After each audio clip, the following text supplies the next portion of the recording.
Your customers aren't finding you the way they used to. Social media, ChatGPT have drastically changed how people search for information, which means if you're still writing and marketing yourself like you did 2 years ago, you're already behind. I've worked with hundreds of brands and I see the patterns and trends that most people just never understand. So these are the 5 biggest writing trends that will actually help you win at marketing this year. Let's dive in. The first trend is the biggest trend for the year: writing for CEOs' personal brands. I can't tell you how many copywriters I've talked to in the past 6 months who tell me they had a CEO's executive assistant reach out to them about ghostwriting to build the CEO's personal brand in connection to the corporate brand.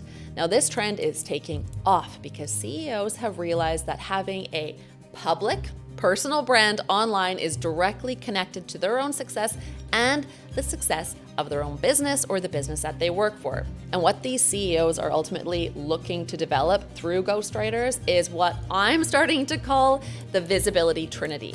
This is essentially the 3 core focus areas that are based on public visibility, like write a book, have a successful YouTube channel, and get on a public speaking circuit. YouTube is definitely the leader here because with Instagram and TikTok, there is a time constraint of constantly needing to create, and CEOs just don't have time for that. They prefer YouTube because posting one video once a week makes them feel like they are making progress. So, for writers that want to make a lot of money and that have a background in researching, in writing long-form content scripts, or even journalism, now is the time to become a ghostwriter for a big CEO's personal brand. And if you don't like the title of ghostwriter, I get it. You can think of a title like CEO Visibility Strategist to really capitalize on the value you're creating. You'll make more money as a strategist than a writer anyway, even if you're doing the exact same work. When you're doing this job, keep your focus on the person and the value they can deliver. Learn their story. Think about what they have to offer to the world, and then develop your plan. That's how you'll become an incredibly valuable writer for personal brands this year. The second trend is a big one. It is mastering the art of making AI sound human. And the final tip in this video will share even more practical tips on this one. I recently saw this Instagram reel of a guy who was playing the part of ChatGPT when talking to his coworker, and it was spot on with the things we all notice about ChatGPT and how it speaks to us, like being overly encouraging and saying those classic formulas like blue isn't a color, it's a vibe. As a writer, I also always notice now that when I see something like there's an M dash with no spaces on either side, that copy has been copy and pasted from ChatGPT.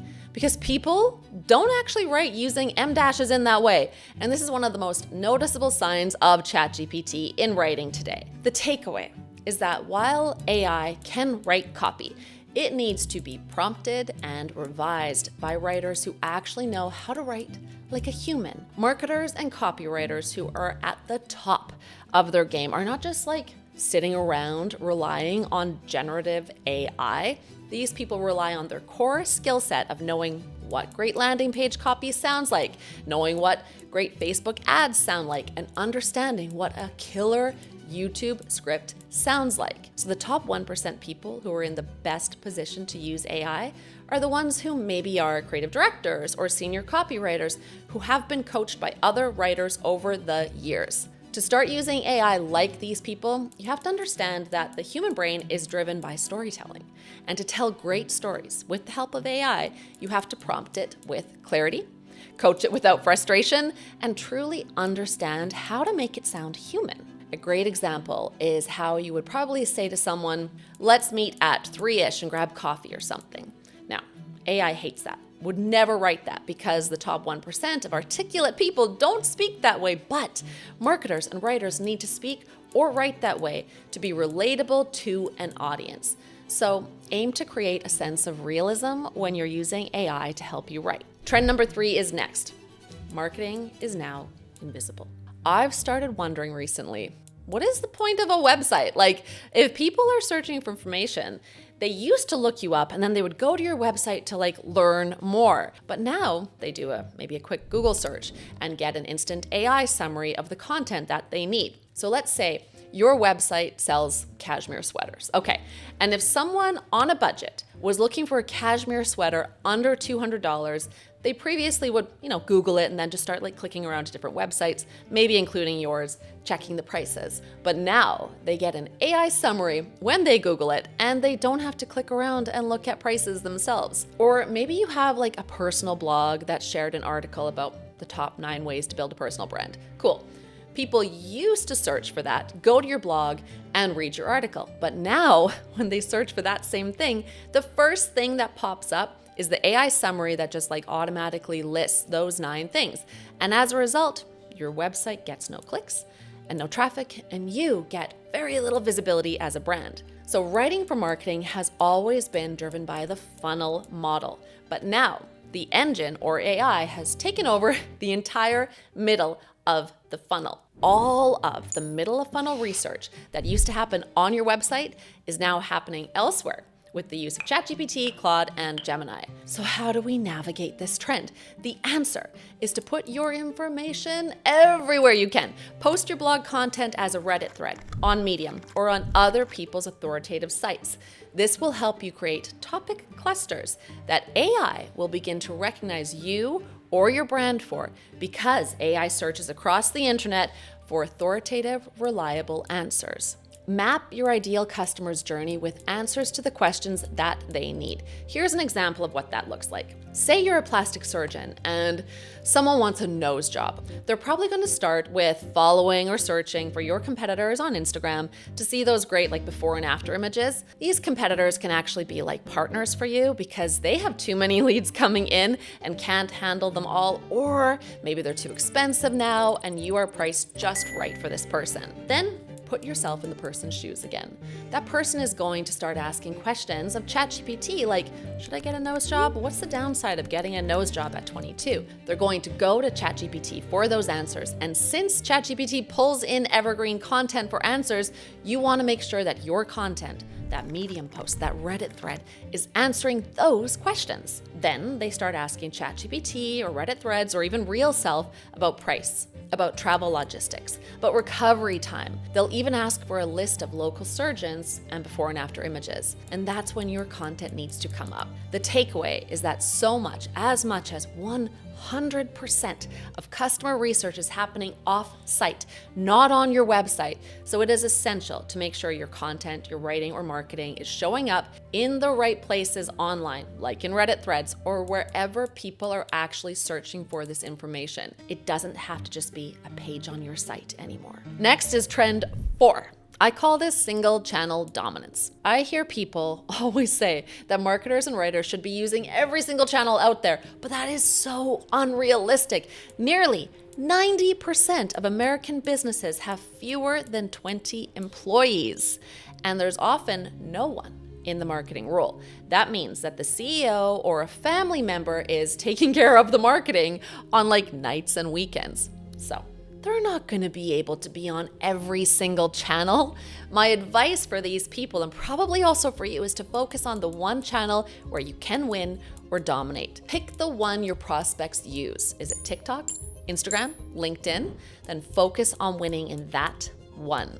Now, Duolingo is a really great example of this. They gained huge popularity and recognition when they started leaning in on TikTok. Single channel. They posted funny videos, memes, and made fun of other brands in the comments. Now, this set them apart because they weren't trying to do this on every platform and spread their marketing team thin. They focused on TikTok and are one of the most memorable brands on that platform today. Remember to stay away from the hype, because the top 0.1% of marketers have always leaned away from hype.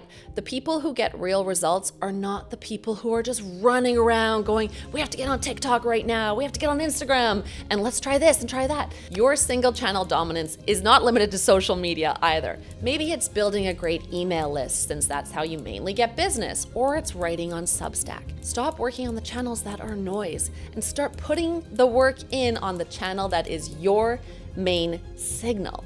This is where real growth happens. Now that brings us to the last trend. You have to learn to do what AI cannot. Personally, I have come to see the AI email summaries as truly annoying, but the truth is that people actually read them instead of reading your email. So as a writer and a marketer, you have got to ask yourself what value your email holds that will make the subscriber read your email anyway. Some sort of value that the AI summary could not possibly capture. An example I love is dbrand. This is a company that sells phone cases. I don't need a phone case. I always read their emails though because they're cheeky. They say things about their phone cases in dumb and ridiculous ways. It's enjoyable to read. So I'm not gonna pay attention to the AI summary of those emails because the brand voice, which is full of personality, comes through when I read the email, and it's an enjoyable experience. When I want a phone case, I'm going there. Now, they're ultimately still selling phone cases in their emails, but they're using the brand voice that they are committed to sell me an honest story.